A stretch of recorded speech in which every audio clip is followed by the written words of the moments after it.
আমরা পেয়েছি আমাদের উপরে চাপিয়ে দেওয়া একজন বাইরে থেকে এসে প্রধানমন্ত্রী। যে বিগত ফ্যাসিস্ট 17 বছরে তৈরি হয়েছে, আর বর্তমান কোনো নব্য ফ্যাসিস্ট তৈরি হতে তারও সময় লাগতেছে না। যে এখন আবু সাইদকে বলা হচ্ছে সে এডিক্টেড ছিল এবং সে আরো অনেক কিছু ছিল, এই কথা যারা বলে তারা এখন আমাদের চোখের সামনে, তারা বাইরে, তাদেরকে গ্রেপ্তার করা হয় না, তাদেরকে গ্রেপ্তার করতে হবে।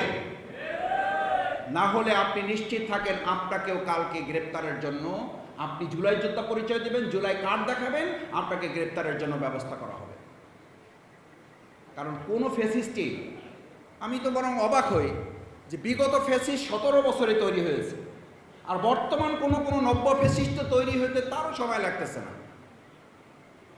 2 মাসে ফ্যাসিস্ট তৈরি হয়ে যাচ্ছে, 3 মাসে ফ্যাসিস্ট তৈরি হয়ে যাচ্ছে।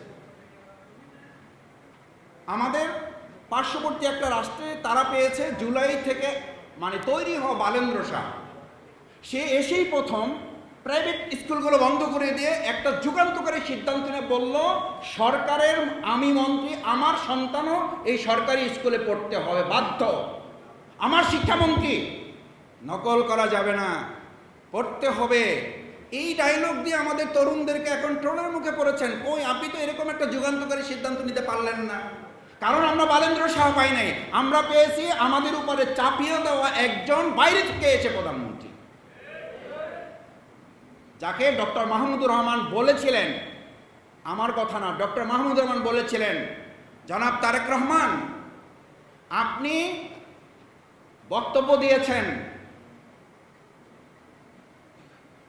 ইসের মাধ্যমে, অনলাইনে কথা বলেছেন, আপনি এখানে কি ঘটেছে জানেন না, 15 মিনিট আপনাকে এটা বলা যাবে না, যদি সুযোগ দেন দয়া করে তাহলে কোনো একটা সময় নিয়ে আপনাকে এগুলো বলা হবে। আর আপনার আশেপাশে যারা আপনাকে তথ্যগুলো দেয়, আপনাকে সঠিক তথ্যটা দেয় না, যার কারণে আপনার কথা বলার পরিবর্তে আপনার কথাগুলোকে অন্য একজনকে বলে দিতে হয়।